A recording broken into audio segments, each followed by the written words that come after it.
एक छोटे से गांव में एक रिक्शा वाला रहता था। उसका नाम सुनील और उसकी पत्नी का नाम अनीता था। सुनील बहुत ही दयालु और मन का सच्चा इंसान था। उसकी भगवान में श्रद्धा भी अटूट थी। कैसी भी परिस्थिति हो, उसका भगवान पर से भरोसा नहीं डगमगाता। वह रोज ऑटो रिक्शा चलाकर लोगों को उनके घर लेकर जाता था। छोटे बच्चों से लेकर बड़ों तक सभी से उसका बर्ताव अच्छा था। अच्छे स्वभाव की वजह से सैकड़ों लोग उसे पहचानने लगे थे। आधी रात को भी अगर किसी को आवश्यक काम के लिए बाहर जाना पड़े तो वह नेक इंसान तैयार हो जाता था। रात के समय भी औरतें भरोसे के कारण इस रिक्शा चालक की रिक्शा में ना डरते हुए जाती थी। वो एक दयालु मन का सच्चा इंसान था। सभी गांव वाले उसे बहुत प्यार करते थे। उसकी तीन लड़कियां थी, चांदनी, सलोनी और अंकिता। वे तीनों पढ़ाई कर रही थी। बड़ी लड़की की पढ़ाई पहले से ही पूरी हो चुकी थी। सुनील ने अपनी बड़ी बेटी चांदनी की 12वीं तक पढ़ाई करवाई थी। बाकी की दो लड़कियां पढ़ाई कर रही थी। उम्र होते ही उसने अपनी बड़ी बेटी की शादी करने का निश्चय किया। भगवान ने दिया हुआ उसके पास जो भी था वो उसके लिए काफी था। रिक्शा चालक ने अपनी बड़ी बेटी की शादी एक अच्छी जॉइंट फैमिली में तय की। उसके ससुराल वालों ने शादी की तारीख निश्चित की थी। रिक्शा चालक ने अपनी बेटी की शादी के लिए पैसे जमा करने के लिए रात दिन मेहनत की थी। उसने अपनी बेटी को गहने, कपड़े और शादी का सब सामान खरीद दिया। वह अपनी बेटी की शादी का दिन देखने के लिए आतुर था। एक दिन वह भगवान के मंदिर में पूजा करने गया। मंदिर में पूजा करते हुए वह बोलने लगा, हे भगवान, मेरी बेटी की शादी जल्द होने वाली है। मेरी बेटी की शादी का सामान खरीदी करते समय मुझे कभी भी कोई कमी नहीं हुई। आपके दयालुपन से सब ठीक चल रहा है। सब सामान भी आ गया है, खाद्य पदार्थ भी पहुंच गए हैं। उसने इन सभी के लिए भगवान का उपकार माना और उन्हें धन्यवाद किया। शादी को 2 दिन बचे थे। वह अपनी बेटी के पास गया और बोला, मेरे पास तुम्हें देने के लिए ज्यादा नहीं है, पर मैंने तुम्हारे लिए कुछ गहने लिए हैं। एक अच्छे परिवार में तुम्हारा हाथ सौंप रहा हूँ। लड़का अच्छा काम करता है, वहां तुम्हें किसी भी चीज की कमी नहीं होगी। लड़की, ये दूसरों की संपत्ति होती है, उन्हें एक न एक दिन ससुराल जाना ही पड़ता है। कभी निराश मत होना बेटा। आज मैं तुम्हें ये पाठ सिखा रहा हूँ। बड़े लोगों की आज्ञा का पालन करना, अपने सास ससुर को अपने माता पिता समान समझना। मैंने तुम्हें 12वीं तक पढ़ाया है और सिलाई भी सिखाई है। ससुराल वालों ने तुम्हें कोई भी काम करने को कहा तो वह काम तुम जरूर करना। हमारी प्रतिष्ठा का ध्यान रखना। लड़की उसके अच्छे गुणों से ससुराल वालों को अपना बनाती है। तुम्हारे सास और ससुर तुम्हें ताना मार रहे होंगे तो समझ लेना कि तुम्हारे खुद के माता पिता तुम्हें बोल रहे हैं।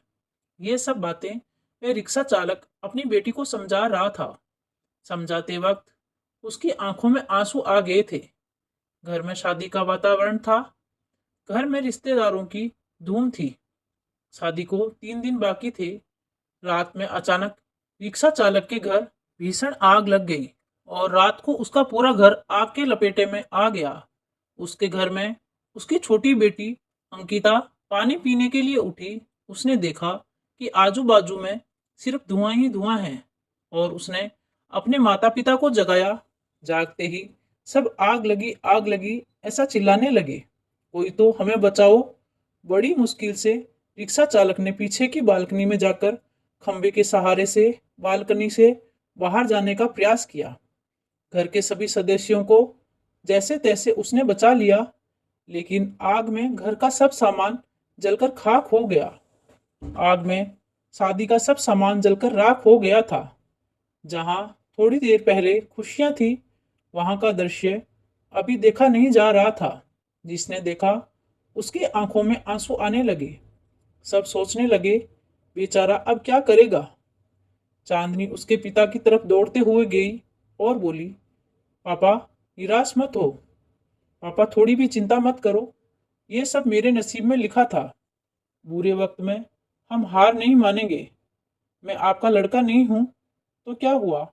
आपने हमें लड़कों के जैसे पालन पोषण करने में कोई कसर नहीं छोड़ी। सलोनी और अंकिता ये दोनों भी उठ गई थी। वे दोनों भी अपने पिता के पास जाकर खड़ी हो गई। पापा, हम सब आपकी शक्ति हैं। हम तीनों ही आपकी बेटियां नहीं बेटे हैं। आज से हम भी आपके साथ काम करेंगे। चांदनी बोली, अगर वो लड़का मुझे सच्चा प्यार करता होगा तो ये सब देखकर भी वह शादी के लिए तैयार होगा। जो भी होगा वह मैं आनंद से स्वीकार कर लूंगी। चिंता मत कीजिए। तीनों बेटियों ने मिलकर अपने पापा को समझाया। आजू बाजू के सब लोग इकट्ठा हुए, साथ में बोल रहे थे कि ससुराल वालों को क्या जवाब दोगे। जो आया वह शोक व्यक्त करके चला जाता था। सुनील के घर के पास लोगों की भीड़ जमा हुई थी। सभी बोलने लगे कि आपने अच्छे काम करके पैसे कमाए थे। सुनील बोला, कदाचित भगवान की यही इच्छा होगी। तभी उसकी पत्नी अनीता आई और बोली कि आप बस भगवान का नाम स्मरण करते रहो। आपके भगवान ने आपको बदले में ये सब दिया है। अब इस घर में कभी भी भगवान का नाम नहीं लेना। तभी सुनील उससे बोला, तुम नसीब वाली हो जो इतनी बड़ी आग में से तुम जिंदा वापस बाहर आई। ये नियति का खेल है। भगवान को क्यों दोष देते हो। किसी आदमी ने प्रेस में ये खबर दे दी। दूसरे दिन समाचार पत्र में खबर आई कि ऑटो रिक्शा चालक सुनील के घर में आग में जलकर सब सामान खाक हो गया। उसकी बेटी की शादी को कुछ ही दिन बचे थे। गरीब आदमी अपनी बेटी की शादी कैसे करेगा। जिसने भी ये खबर सुनी उसने मदद की। उसे भले रिक्शा चालक को पहचानने वाले सब आए और पता नहीं अपने साथ क्या लाए। उसका घर तोहफों से भर गया था। किसी ने गहने, किसी ने कपड़े, किसी ने राशन तो किसी ने पैसे दिए। सब सुनने के बाद सभी रिश्तेदारों ने मदद की। शाम तक उसके घर में कितने रुपए जमा हुए थे पता नहीं। तीनों लड़कियों ने सब पैसे पापा के पास दे दिए। तब सभी का अपनी आंखों पर विश्वास नहीं हो रहा था कि जहां सब ध्वस्त हो गया था वहां उसने तीनों लड़कियों के साथ बैठे बैठे इतने पैसे जमा कर लिए कि आसानी से शादी हो सकती थी। भगवान देता है तो छप्पर फाड़ कर देता है। उसने अपनी बेटी की शादी मंदिर में बड़े धूमधाम के साथ की। लोग आपस में बोल रहे थे कि सच्चे मन के इंसान को भगवान मदद क्यों नहीं करता। आज भगवान के इस चमत्कार पर सभी की श्रद्धा थी। भगवान जो भी करते हैं वह अच्छा ही करते हैं। रिक्शा चालक की पत्नी बोली, मुझे माफ कर दो। गुस्से से भगवान को क्या कुछ नहीं बोल दिया। तीनों लड़कियां हंसते हंसते माँ की तरफ देख रही थी। देर बाद जहां सब रो रहे थे वहां सबके चेहरे पर खुशी दिखी। भगवान सच्चे मनुष्य की सबसे कठिन परीक्षा लेने में कोई भी कसर नहीं छोड़ते। सुनील और उसकी बेटियों ने संकट के समय एक दूसरे का साथ दिया। अपना विश्वास डगमगाने नहीं दिया। सच्चाई और भगवान में विश्वास के साथ अपना कर्म करते रहिए। फल की इच्छा करो या ना करो, सही समय पर सही फल जरूर मिलता है। और जब भगवान हमारी मदद करना चाहते हैं तो ऐसे करते हैं जहां तक हमारी बुद्धि सोच भी नहीं सकती।